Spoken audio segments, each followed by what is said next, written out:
ये सत्य घटना है परमात्मा कबीर जी की एक अविश्वसनीय महिमा की, जो उन्होंने लोधी वंश के एक दिल्ली के बादशाह सिकंदर लोधी के साथ की। सिकंदर लोधी दिल्ली के तख्त पर काबिज एक ऐसा बादशाह जो जबरन लोगों का धर्म परिवर्तन कराता था। ये सत्य घटना उस समय की है जब दिल्ली के बादशाह सिकंदर लोधी को जलन का रोग हो जाता है।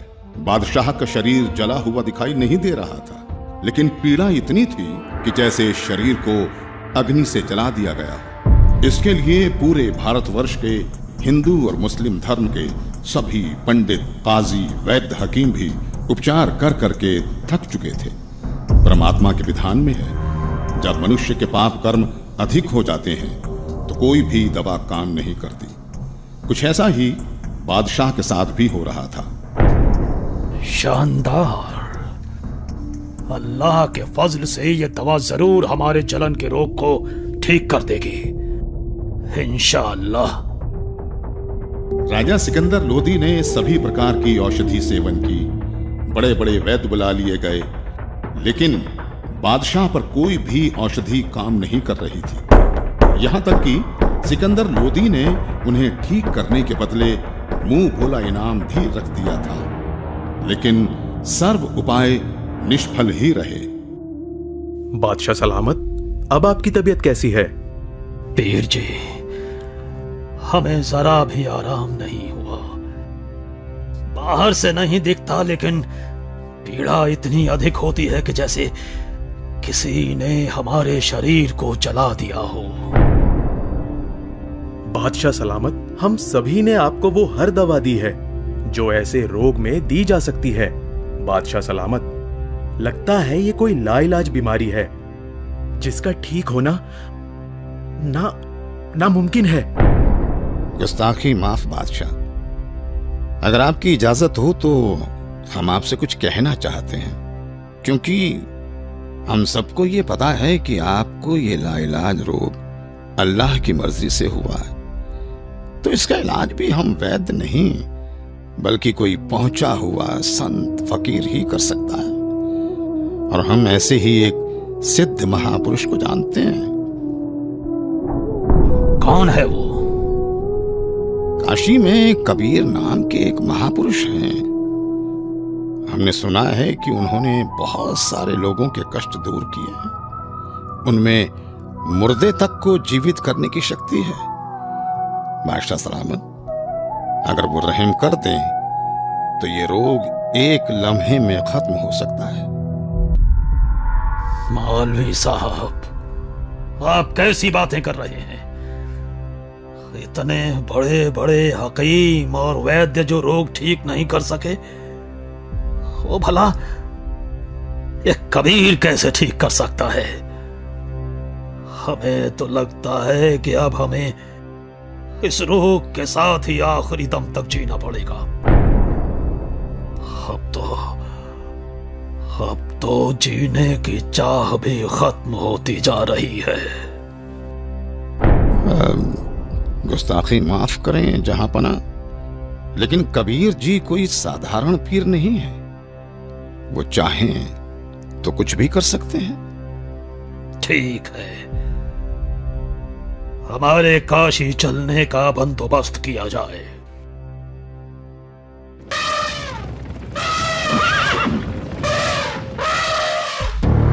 काशी नरेश महाराज वीर देव सिंह बघेल की जय हो।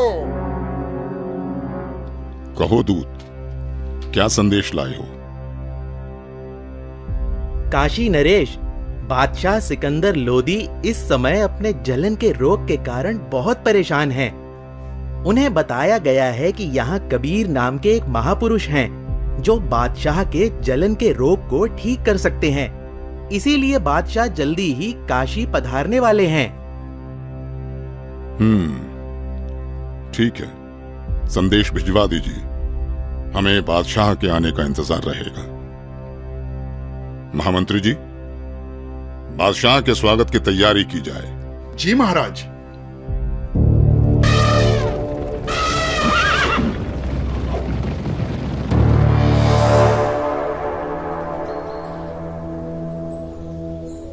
बादशाह सलामत, कृपया भोजन ग्रहण करें।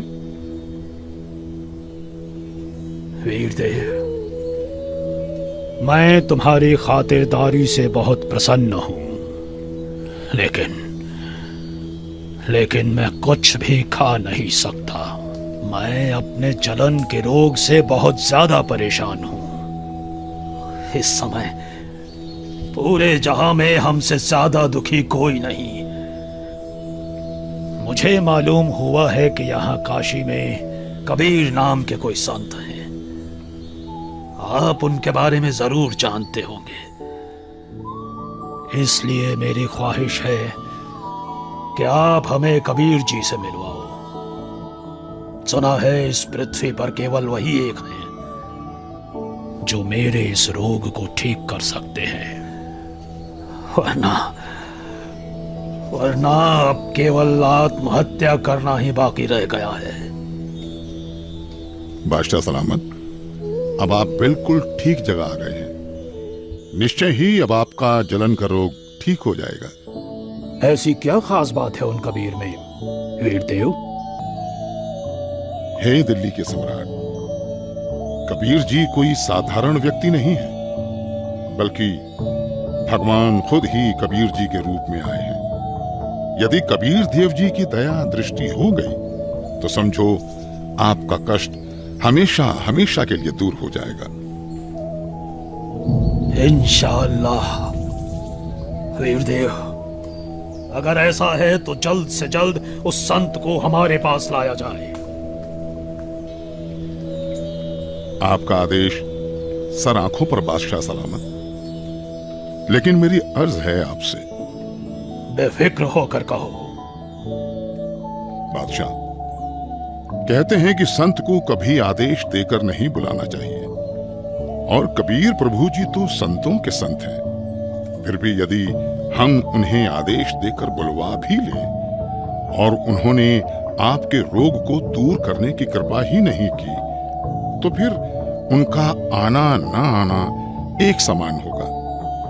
आप दिल्ली के सम्राट हैं, किंतु बादशाह, मेरे हिसाब से कबीर परमेश्वर जी को बुलाने की बजाय खुद चलकर उनके द्वार पर जाना चाहिए। उनके आगे नतमस्तक होना चाहिए, तभी संत प्रसन्न होकर अपनी कृपा बरसाते हैं। इसलिए मेरा अनुरोध है कि हमें खुद ही कबीर प्रभु के पास चलना चाहिए। बाकी आप जैसा आदेश दें।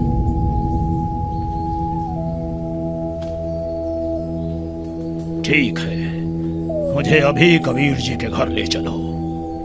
मैं अभी के अभी कबीर जी से मिलना चाहूंगा। बादशाह सलामत, कबीर प्रभु जी रोज शाम को अपने गुरु रामानंद जी के पास जाते हैं, जहां वो सभी भक्तों के साथ मिलकर आरती किया करते हैं। अभी हमें श्री रामानंद जी के आश्रम ही चलना होगा। इंशाअल्लाह। हे परवरदिगार, लाज रखना। आपके दर्शनार्थ आश्रम की ओर निकल तो पड़े हैं, किंतु वहां तो स्वामी जी ने मुसलमानों का अंदर जाना वर्जित किया हुआ है। दया करना भगवान।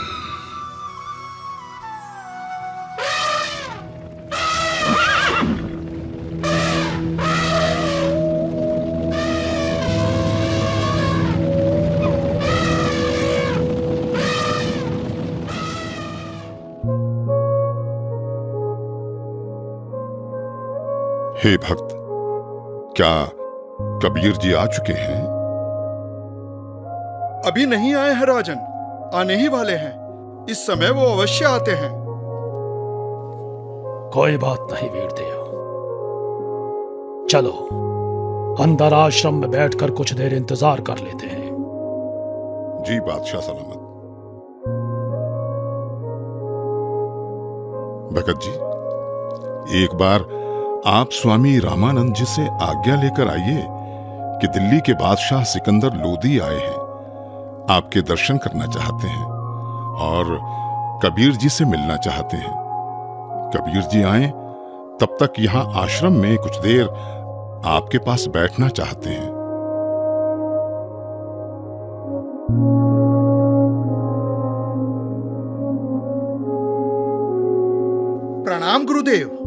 गुरुदेव, काशी नरेश, वीर देव सिंह और दिल्ली के बादशाह सिकंदर लोधी आए हैं। उनको कबीर जी से मिलना है। उनके आने तक वो आश्रम में बैठकर इंतजार करना चाहते हैं। क्या कहा? सिकंदर लोधी? जी गुरुदेव। उन मांस खाने वाले पापी मुस्लिम मलिच्छों के लिए यहाँ आश्रम में कोई जगह नहीं। कह दो उसे कि बाहर ही इंतजार करे।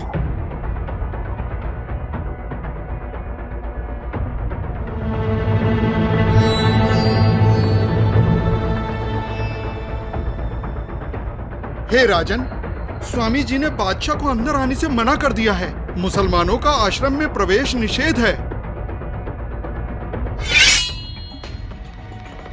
हम मलेच्छ हैं तो कौड़ी का ऋषि अगर हमें ऐसा कह सकता है, दिल्ली के बादशाह को ऐसा कह सकता है, तो आम मुसलमानों को तो न जाने क्या क्या कहता होगा। माफ करें, पर आप अंदर नहीं जा सकते। बादशाह शांत हो जाइए, रुक जाइए। हटो यहां से।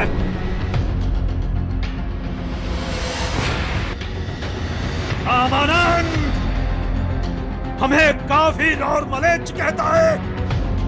अभी बताते हैं तुझे कि हम कौन हैं।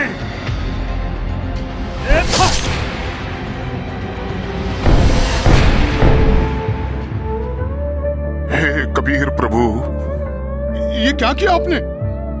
अनर्थ हो गया बादशाह सलामत, अनर्थ हो गया।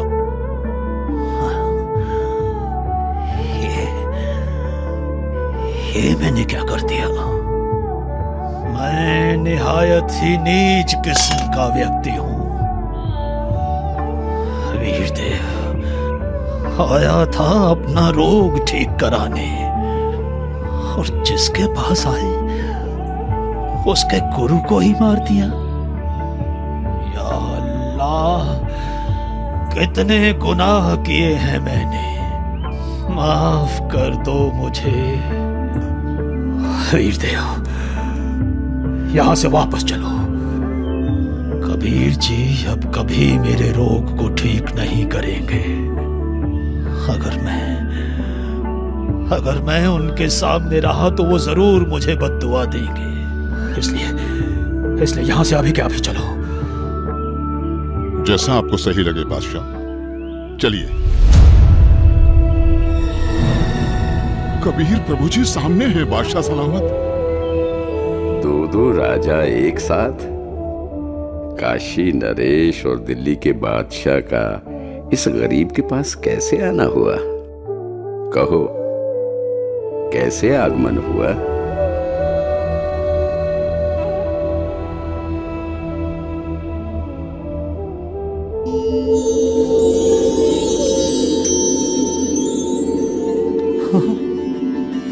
मेरी जलन, मेरी जलन तो ठीक हो गई।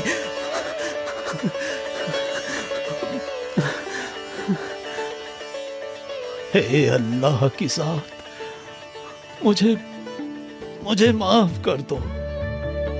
मैं बहुत नीच आत्मा हूं, मैं बहुत पापी हूं। क्या बात है राजन? हे परवरदिगार, जिस उद्देश्य से मैं आया था वो तो आपके आशीर्वाद मात्र से ठीक हो गया। मेरे शरीर में जलन का असाध्य रोग था, जिसका कोई उपचार नहीं हो रहा था। उस भयंकर पीड़ा को आपने पल भर में दूर कर दिया परवरदिगार। लेकिन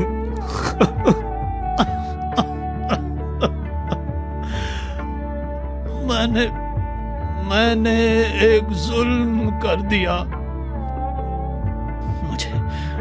मुझे माफ कर दो परवरदिगार, मुझे माफ कर दो। आप इतने दुख से भरे हुए और डरे हुए क्यों हैं? भगवान, हमें माफ कर दो, माफ कर दो मुझे। ठीक है, मैंने माफ किया।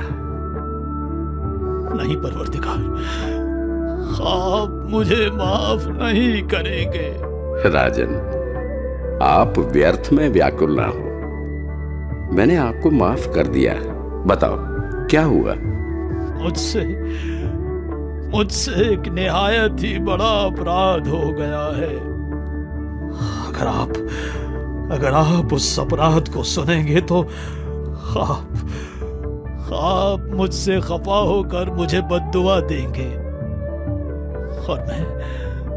और मैं फिर से वैसा ही हो जाऊंगा जैसा यहाँ आया था। इसलिए मैं खौफजदा हूँ। आखिर ऐसा क्या हुआ है बादशाह? रामानंद जी ने काफी तीखे अल्फाज बोले और मेरे पर पहले से ही बादशाह होने का नशा हावी था। मुझे गुस्सा आ गया और मुझसे उनकी हत्या करने का अपराध हो गया। मालिक, आप तो खुद ही अल्लाह की जात हो, सबके जहन की बात जानते हो। बादशाह, सच तो ये है कि कोई किसी को नहीं मारता। स्वामी जी की मौत आज होनी थी और आपके हाथों से ही होनी थी। ये पहले से ही निश्चित था। कोई बात नहीं, मन को दुखी मत करो। जो होना निश्चित था हो गया। लेकिन अब ऐसे मत जाना, स्वामी रामानंद जी का अंतिम संस्कार करवाकर ही वापस जाना, नहीं तो प्रजा आपको बहुत बुरा भला कहेगी।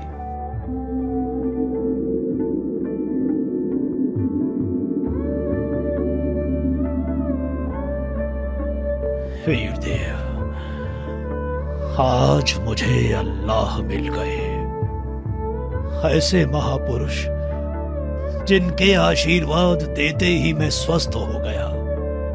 और मैंने इतना जुल्म किया, फिर भी उन्होंने मुझ पर गुस्सा तक नहीं किया। राजा ने ये क्या किया? अनर्थ हो गया।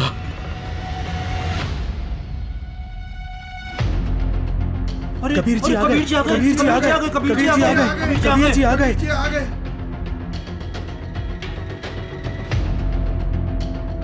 हे भगवान, सिकंदर लोधी ने अपने गुरुदेव की हत्या कर दी। अरे नादानो, कोई किसी को नहीं मारता। अपने गुरुदेव के प्रारब्ध में था इनके हाथों मरना। नहीं तो कहां सिकंदर लोधी बादशाह दिल्ली से चलकर यहाँ अपने आश्रम में आए। इनका तो कोई मतलब ही नहीं बनता यहाँ आने का।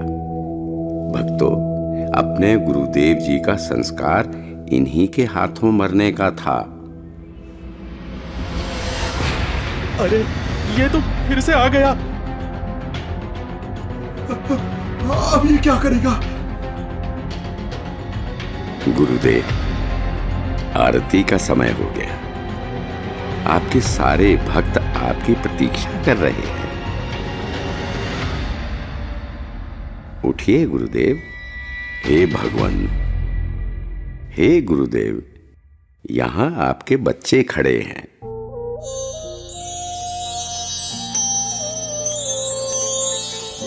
भगवान, बंदी छोड़ कबीर साहेब की जय हो। बंदी छोड़ कबीर साहेब की जय हो। हे कबीर देव जी, ये मेरे शरीर के आधे हिस्से से खून और आधे हिस्से से दूध कैसे निकला? क्या राज है इसके पीछे? गुरुदेव, आप तो परम ज्ञानी हो, आपको तो सब पता है। आप तो बस मुझे महिमा देना चाहते हैं, इसलिए आप मुझसे ये प्रश्न कर रहे हैं। गुरुदेव, आपने अपने इस दास कबीर को गुरु मंत्र देकर हिंदुओं से तो छुआछूत की बुराई को दूर कर दिया, लेकिन मुसलमानों से आप अभी भी नफरत करते हैं। गुरुदेव, कोई भी जाति, धर्म, मजहब बुरा नहीं होता। लोग बुरे हो सकते हैं, हम उन्हें सही रास्ते पर ले जाने ही आए हैं। हम उनकी बुराई को दूर करेंगे, ना कि उन्हें खुद से दूर करेंगे। आप अभी तक मुसलमानों से नफरत करते हो, आप मुक्ति प्राप्त नहीं कर सकोगे। मैंने तो अपना सारा जीवन ही मुक्ति पाने के मार्ग में लगा रखा है। अब मैं क्या करूं? हे भगवान, मुझ पर दया करो। राजन, मैं तो बहुत ही निकृष्ट इंसान हूं। पहले भी मैं ब्राह्मणों के अलावा किसी को अपने पास नहीं आने देता था, और अभी भी मेरे अंदर ये दोष था कि मैं मुसलमानों से नफरत करता था। लेकिन आज परमात्मा कबीर जी की कृपा से मेरे मन से ये मैल चला गया। दुनिया के लिए मेरे शिष्य बनकर लीला कर रहे हैं, किंतु सच तो यही है कि ये सर्व सृष्टि रचनहार है, और मैं भी इन्हीं की शरण में हूं। राजन, मैंने तुम्हें बहुत बुरा भला कहा, मुझे क्षमा करना। मुझे माफ करें गुरुदेव, मैं एक नीच इंसान हूं। मैंने भी बिना सोचे समझे आप जैसे महापुरुष की हत्या कर दी।